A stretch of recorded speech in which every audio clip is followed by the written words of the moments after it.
Hi students, welcome in class 8 in the class of English Major Semester 1. Today we are going to discuss sonnet and it is a short note on types of poetry.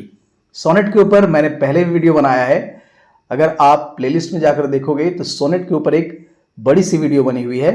आप long video के लिए उसे देख सकते हैं, लेकिन short जो note पूछा जाता है उसके लिए ये वीडियो है. चलिए हम लोग देखते हैं क्या है सोनेट, इसकी हिस्ट्री क्या है और इसके फीचर्स क्या है, इसके सब्जेक्ट्स कौन कौन से होते हैं. सबसे पहले समझिए कि सोनेट जो है वो एक बहुत ही इंड्योरिंग और वर्सटाइल फॉर्म ऑफ पोइट्री है. इसकी हिस्ट्री बहुत रिच है और इसकी शुरुआत इटालियन रेनेसां से मानी जाती है. इटालियन वर्ड सोनेटो से इसकी शुरुआत हुई, जिसका मीनिंग होता है लिटिल सॉन्ग. ठीक है. और ट्रेडिशनली अगर शुरुआत से देखा जाए तो इसमें 14 लाइन्स होते हैं और इसे आयम्बिक पेंटामीटर में लिखा जाता है. तो आयम्बिक पेंटामीटर क्या है?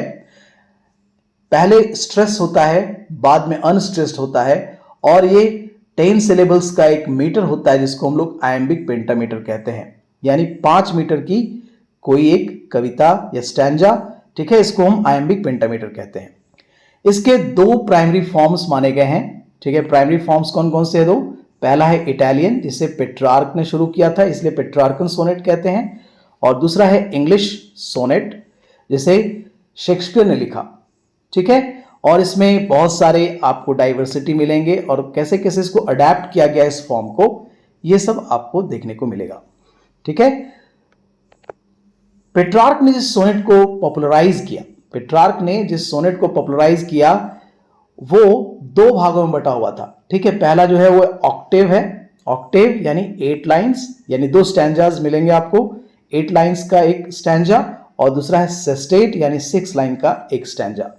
14 लाइन की ये एक कविता हो गई. इसमें जो राइमिंग स्कीम होता है यानी ए बी बी ए. ठीक है. यानी फर्स्ट लाइन ए जो है वो चौथे लाइन के साथ राइम्ड होगा और बी यानी दोनों बीच के जो लाइन है यानी सेकेंड और थर्ड एक दूसरे के साथ राइम्ड होंगे. ठीक है. तो इस तरीके से ये 8 लाइन का एक स्टैंजा होता है जिसको आप ऑक्टेव कह रहे हैं. ठीक है. फिर ऑक्टेव में जो है ना, इसके बहुत सारे पैटर्न भी आए, केवल एक ही पैटर्न नहीं रहा.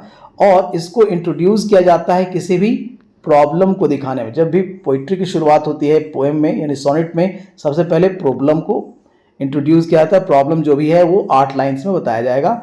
और इसके जो आर्ग्यूमेंट्स हैं इसमें होते हैं, जो पोएट कहना चाहता है इसी ऑक्टेव में होता है. फिर इस सारे प्रॉब्लम की जो सॉल्यूशन है इसको रिजॉल्व किया जाता है सेस्टेट में यानी 6 लाइन के स्टैंजा में. ठीक है. और ये पोएम जो है वो खत्म हो जाती है. तो इस तरीके से ये पेट्रार्कन सोनेट का एक पैटर्न था. सोनेट जो है इंग्लैंड में 16th सेंचुरी में देखा गया, इसे लाया गया. इसे इंट्रोड्यूस किया गया सर थॉमस वॉट और हेनरी हॉवर्ड अर्ल ऑफ सरे के द्वारा.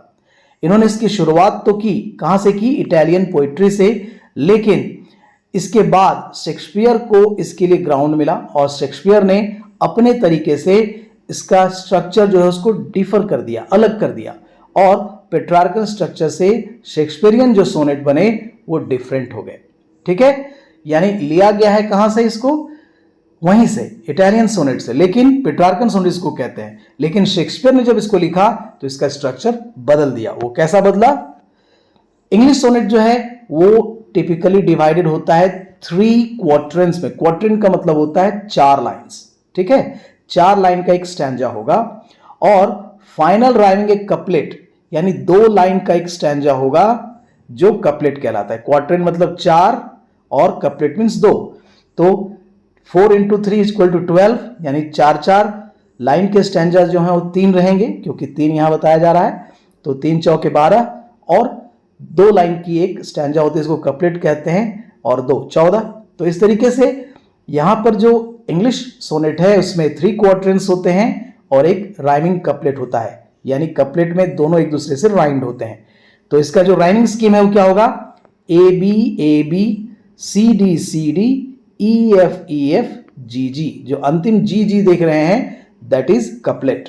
बाकी सब A B C D E F और अंत वाला जो होता है कपलेट वो जी दोनों एक दूसरे के साथ राइम्ड होता है। ये वर्जन जो है वो बहुत पॉपुलर हुआ और विलियम शेक्सपियर ने इसी की मदद से यानी इसी पैटर्न से 154 सोनेट्स लिखे। ठीक है, उसमें थीम्स ऑफ लव दिखाई पड़ता है, टाइम दिखाई पड़ता है, ब्यूटी है, मोर्टैलिटी है, इन सारी चीजों पे इनके सोनेट्स लिखे गए। ठीक है, इनका जो यूज था कपलेट का एक फाइनल और इंपैक्टफुल कंक्लूजन होता था। 2 ही लाइन में ये कंक्लूजन भी देते थे और इंग्लिश सोनेट का स्टाइल इसी तरीके से डिफाइन हुआ है। इन टर्म्स ऑफ कंटेंट की बात करें तो सोनेट्स में कौन कौन सी चीजों पर लिखा जाता है, इसके थीम्स क्या क्या होते हैं, तो थीम्स में आप देखेंगे थीम्स ऑफ लव, ब्यूटी, और ये एक्सप्लोर करते हैं wide range of subject including politics, nature, existential concern, यानी हमारे अस्तित्व के बारे में भी ये सारी कविताएं होती हैं। इसका जो कॉम्पैक्ट फॉर्म है सोनेट का वो इंटेंस फोकस करता है किसी सिंगल थीम पर भी और इमोशनल रिस्पॉन्स को भी इसमें दिखाया जाता है। इमोशनली जो पोएट कहना चाहता है इसकी मदद से दिखा सकता है। इसमें जो creating potent and concentrated form expression आप एक सोनेट को कह सकते हैं। इसमें इतनी क्षमता होती है कि आप अपने जो कॉन्सेंट्रेटेड फॉर्म ऑफ एक्सप्रेशन है इसकी मदद से आप शो कर सकते हैं कि आपकी भावनाएं क्या है। तो पोएट्स भी ऐसा ही करते थे। ठीक है, इसमें एक टर्म है जो कि ऑब्जेक्टिव टाइप क्वेश्चन में हमेशा पूछता है, वोल्टा। वोल्टा क्या है? एक थीमेटिक शिफ्ट है, यानी ये बदलता है। कैसे? क्योंकि यह एक क्रूशियल फीचर है किसी भी सोनेट का। ट्रेडिशनली जो 9th लाइन होता है पेट्रार्कन सोनेट में वो और फाइनल कपलेट जो शेक्सपियरियन सोनेट का होता है वो दोनों के शिफ्ट को हम लोग वोल्टा कहते हैं। ठीक है, this shift enables the poet to present contrasting ideas. इसमें कंट्रास्ट करके आइडियाज को हाईलाइट किया जाता है, रिवील किया जाता है, और जो पर्पस है या रेजोल्यूशन है उसका, यानी इस कविता का क्या जो पर्पस है, इसमें क्या इसका कंक्लूजन आ रहा है, इसी वोल्टा की मदद से दिखाया जाता है। और इसमें ये कॉम्प्लेक्सिटी को इन्फ्यूज किया जाता है और इसमें गहराई पैदा करता है ये टर्म जिसको हम लोग वोल्टा कहते हैं। तो याद रखना है कि ट्रेडिशनली 9th लाइन जो होता था पेट्रार्कन में 9th लाइन, और शेक्सपियरियन सोनेट में फाइनल जो कपलेट है उसी को हम लोग वोल्टा कहते हैं। ठीक है, फाइनली जब हम लोग कंक्लूजन पे आते हैं तो ये सोनेट जो है बहुत ही पॉपुलर रहा अक्रॉस सेंचुरीज और बहुत सारे कवियों को इसने इंस्पायर किया, like John Milton, John Donne, और modern writers like Elizabeth Bishop and Seamus Heaney. इन लोगों को भी इंस्पायर इसने किया।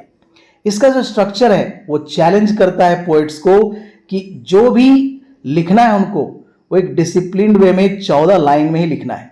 तो क्रिएटिविटी विद इन कॉन्स्ट्रेंट्स, यानी बंधन में, 14 लाइन के बंधन में ही सब कुछ लिख देना है, यानी एक प्रकार का एक बॉन्डेज है। ठीक है, इससे इनोवेटिव वेरिएशंस आते हैं।